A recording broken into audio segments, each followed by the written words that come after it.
उत्तर भारत की नदियों में अचानक से जल स्तर में काफी ज्यादा वृद्धि हो चुका है। यमुना खतरे के निशान को पार कर चुका है, 42 साल का रिकॉर्ड तोड़ चुका है। इसके अलावा ब्यास, सतलज, रावी आदि नदियों का भी कुछ ऐसा ही हाल है। इस तरह से नदियों के जल स्तर में वृद्धि का मुख्य कारण है अतिरिक्त वर्षा का होना। भारत के उत्तरी भाग में अतिरिक्त वर्षा 3 वजहों से हो रहा है: वेस्टर्न डिस्टर्बेंस, साइक्लोनिक सर्कुलेशन और मानसून टर्फ। वेस्टर्न डिस्टर्बेंस एक इस तरह का तूफान है जिसमें अटलांटिक महासागर या भूमध्य सागर से नमी को कैरी किया जाता है और वेस्टर्ली जेट स्ट्रीम जो धरती के सतह से 10 से 12 किलोमीटर ऊपर चलने वाली तेज हवाएं हैं, उनकी सहायता से उस नमी को वहां से भारत लाया जाता है। और भारत के उत्तरी भाग में अभी वेस्टर्न डिस्टर्बेंस का स्थिति है। अब चूंकि नमी आएगा तो जाहिर सी बात है नमी से बादल का निर्माण होगा। चूंकि एक्स्ट्रा बादल बनेगा तो एक्स्ट्रा वर्षा भी होगा। भारत के उत्तरी भाग में अभी साइक्लोनिक सर्कुलेशन का भी अवस्था है, यानी इस क्षेत्र में हवाएं एंटी क्लॉकवाइज डायरेक्शन में घूम रही हैं, हवाएं ऊपर की तरफ उठ रही हैं, अपने साथ नमी यानी मॉइस्चर यानी जलवाष्प को भी वो ऊपर लेकर जा रही हैं, ऊपर जाकर ठंडा हो रही हैं, बादल का निर्माण कर रही हैं और एक्स्ट्रा बारिश कर रही हैं। हालांकि साइक्लोनिक सर्कुलेशन का जो क्षेत्र है वो लगातार वैरी भी कर रहा है।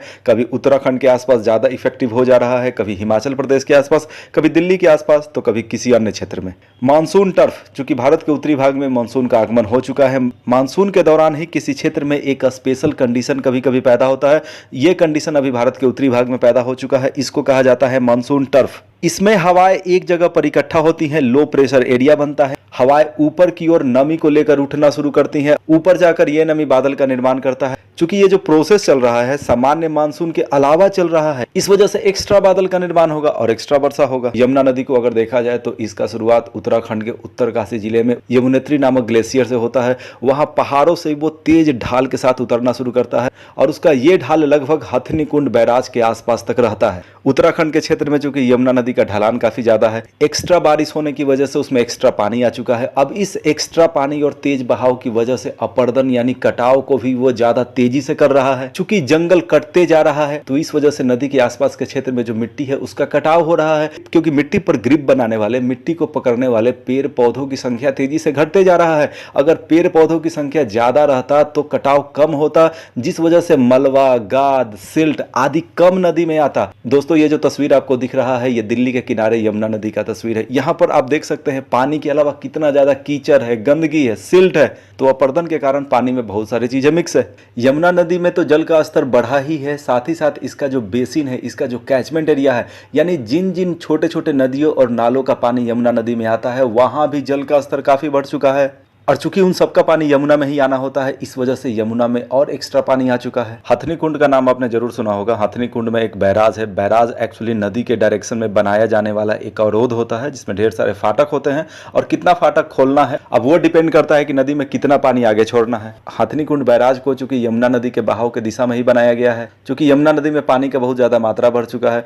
हथनी कुंड बैराज से 2 नहरों को भी निकाला जाता है, पूर्वी यमुना नहर और पश्चिमी यमुना नहर, जिस वजह से आसपास के क्षेत्रों में कृषि सिंचाई का कार्य होता है। हथनी कुंड बैराज यमुना के पानी को नियंत्रित करता है। आप तस्वीर में देख सकते हैं जो हथनी कुंड बैराज का पीछे का क्षेत्र है वहां पर ज्यादा पानी है। हालांकि कोई जलाशय का निर्माण नहीं किया गया है। जलाशय यानी कि मिट्टी को खोदकर गड्ढा किया जाना, ऐसा कुछ नहीं है। बस नॉर्मल बहाव का दिशा है, पानी को अवरोध लगा करके बहुत सारे गेट बना करके रोक दिया गया है। हाँ, कुछ गेट को खोल दिया जाता है। अभी वर्तमान समय में हथनी कुंड बैराज का जो पीछे का हिस्सा है वहां पर बहुत ज्यादा पानी इकट्ठा हो चुका है। इतना ज्यादा पानी इकट्ठा हो चुका था कि कुछ अन्य फाटकों को खोलना जरूरी था, नहीं तो उसके आसपास के अन्य क्षेत्रों में पानी फैलना शुरू कर देता। दोस्तों, आपको इतना भी समझ में जरूर आ गया होगा कि बाढ़ को कंट्रोल करने में बैराज की भी एक भूमिका होती है। अब बात करते हैं डैम का। डैम को सामान्यतः पहाड़ी क्षेत्रों में बनाया जाता है। जो बैराज था वो सामान्यतः मैदानी भागों में बनता है। डैम में कृत्रिम जलाशय का निर्माण होता है, जबकि बैराज में कृत्रिम जलाशय नहीं बनता है। यह जो तस्वीर आपको दिख रहा है ये डैम का मुख्य ढांचा है और उसके पीछे एक विशाल जलाशय है,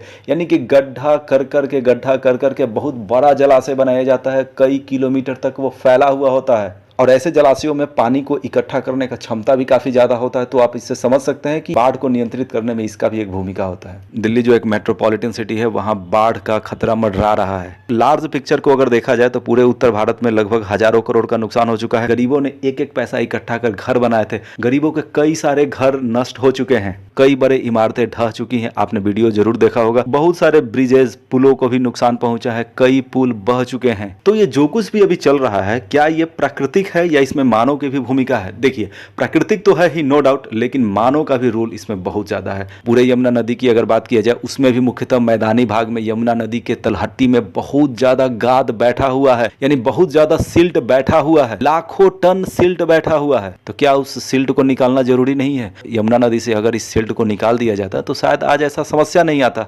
तो आखिरकार किस तरीके से सिल्ट को निकाला जाए? तो वर्तमान समय में तो सिल्ट को निकाला नहीं जा सकेगा। जब पानी का स्तर कम होगा उसके बाद ही सिल्ट को निकाला जाएगा। ऐसे हालात में प्रिकॉशन पहले से करना होता है, जबकि ऐसा हुआ नहीं है, तो अब तो आगे वेट करना होगा। दोस्तों, ये जो मशीन आपको दिख रहा है, ये ड्रेजिंग मशीन है, ये सिल्ट निकालने का मशीन है। इस मशीन का एक हिस्सा पानी के अंदर है, जिसको कटर हेड कहते हैं या क्राउन कहते हैं। वो आसपास के गाद को हिला देता है। उसके बाद गाद पानी के साथ मिलकर सक्शन पाइप के द्वारा बाहर आ जाता है। सक्शन पाइप के द्वारा गाद और पानी का ये मिश्रण ड्रेजिंग मशीन के बगल में स्थित एक नौका पे जा सकता है, या सक्शन पाइप अगर बहुत ज्यादा लंबा होगा तो गाद और पानी का ये मिश्रण नदी के किनारों पर गिरा दिया जाएगा। गाद निकालने का ये काम मानसून के 2-3 महीना पहले कर लेना चाहिए और पूरे नदी से ही गाद को निकाल लेना चाहिए। गाद को निकालने से बाढ़ का खतरा काफी हद तक कम हो जाएगा। लाखों टन चूंकि गाद बैठा हुआ है, लाखों टन गाद को अगर निकाल लिया जाएगा तो वहां पर लाखों टन पानी उसको रिप्लेस कर देगा। गाद को निकालने से बहुत सारे फायदे हैं। गाद को निकालना किसी भी नदी के लिए काफी जरूरी है, चाहे वो यमुना हो, गंगा हो, सतलज हो, रावी हो, ब्यास हो, किसी भी नदी के लिए।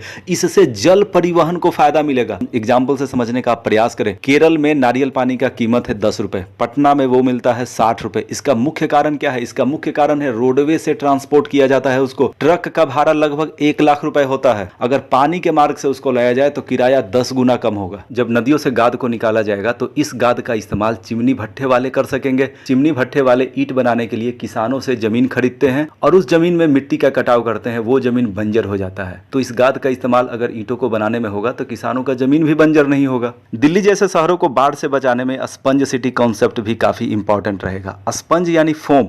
दोस्तों, आपने फोम को जरूर देखा होगा। जब आप फोम को दबाइएगा, उसको पानी के अंदर ले जाइएगा और उसको छोड़ दीजिएगा तो बहुत सारा पानी उसमें अवशोषित हो जाएगा। तो शहरों को भी कुछ इस तरीके से बनाना है। स्पंज सिटी कॉन्सेप्ट दुनिया में बिल्कुल ही नया है। चीन में हालांकि कुछ इस तरह के शहर डेवलप किए जा रहे हैं। दिल्ली के सड़कों को अगर पोरस असफेल्ट का बना दिया जाएगा तो उसमें छोटा छोटा छिद्र रहेगा, जिस वजह से जो पानी गिरेगा उन सड़कों पे, फुटपाथ पे, वो जमीन के अंदर चला जाएगा। स्पंज सिटी कॉन्सेप्ट के अंतर्गत शहरों में जो पानी आएगा उस पानी को शहर ही अवशोषित कर लेंगे। स्पंज सिटी कॉन्सेप्ट के अंतर्गत ब्लू स्पेस का भी निर्माण किया जाना होता है, यानी बहुत सारे जलाशयों का निर्माण किया जाना होता है। तो क्या दिल्ली में बहुत सारे जलाशय नहीं बनाए जा सकते हैं? अगर ऐतिहासिक रूप से देखा जाए तो दिल्ली में हजारों की तादाद में पहले जलाशय थे।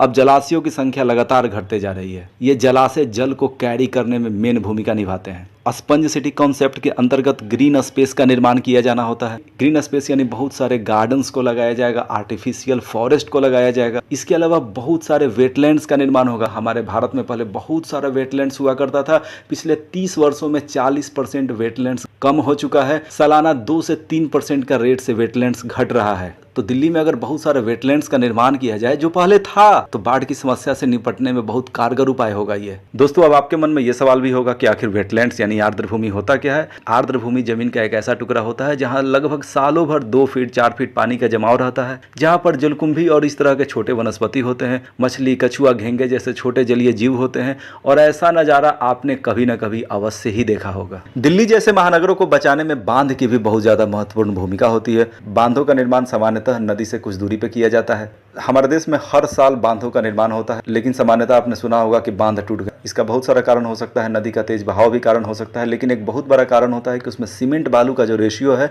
काफी कम होता है। भ्रष्टाचार काफी हावी है। अधिकारी और ठेकेदार मिलकर इस तरह का भ्रष्टाचार करते हैं। बोरा में बालू भरना और उसको लोहे के जाल में रखना, या बड़े बड़े पत्थरों को लोहे के जाल में रखना, इस तरीके से भी बांध का निर्माण किया जाता है। बादल फटने का मतलब होता है बादल में जो भी पानी है वो अचानक से एक ही जगह गिर जाएगा, तो इसको बादल फटना कहते हैं। हिमाचल प्रदेश और उत्तराखंड जैसे राज्यों में हिमालय पर्वत का विस्तार है। हिमालय पर्वत एक नया और वलित पर्वत तो है ही, साथ ही साथ इसकी चट्टानें काफी कमजोर हैं। इसके चट्टानों के जस्ट ऊपर मिट्टी का एक पतला सा लेयर होता है, उसके ऊपर घास और अन्य वनस्पतियां पाई जाती हैं। पहाड़ों के ऊपर जब बादल फटने का घटना होता है तो मिट्टी, घास, पेड़ पौधे पानी के साथ नीचे घाटी की तरफ बहना शुरू कर देते हैं। ये कितना भयावह होता है इस तस्वीर के माध्यम से आप समझ सकते हैं। तो ऐसे में दोस्तों ये भी सवाल है कि क्या इतना ज़्यादा वर्षा होना और बादल फटने को रोका जा सकता है? रोका बिल्कुल ही नहीं जा सकता है, ये नेचुरल प्रोसेस है दोस्तों। लेकिन सोचने वाली बात है कि बादल फटने और वर्षा की घटनाएं हाल फिलहाल न सिर्फ बढ़ी हैं, उनका इंटेंसिटी बढ़ा है, बल्कि वो इरेगुलर भी हो चुकी हैं।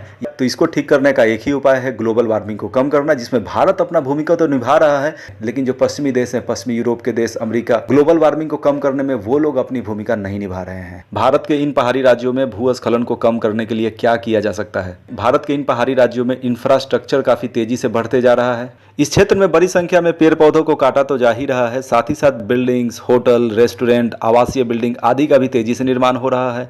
पहाड़ों को काटकर नई नई सड़कों का निर्माण हो रहा है, यानी यहाँ का जो नेचुरल सिस्टम है उस पर बहुत ज़्यादा प्रेशर पैदा हो रहा है।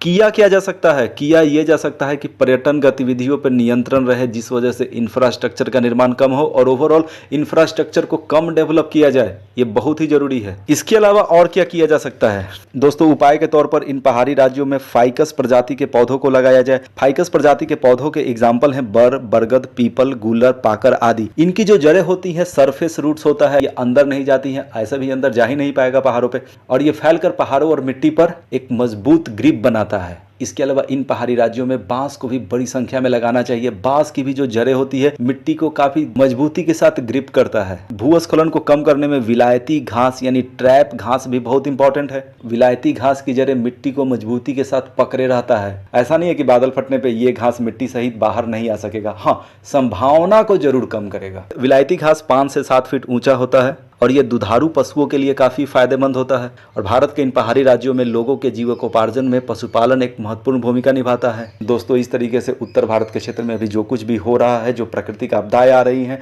जिसमें मानव का भी एक बहुत बड़ा रोल है, उसके बारे में मैंने विश्लेषण करने का प्रयास किया। दोस्तों मेरे द्वारा किया गया ये विश्लेषण अगर आपको पसंद आया तो प्लीज़ मेरे चैनल को सब्सक्राइब करें, वीडियो को लाइक करें और साथ ही साथ बेल आइकन में ऑल नोटिफिकेशन का बटन अवश्य ही प्रेस करें।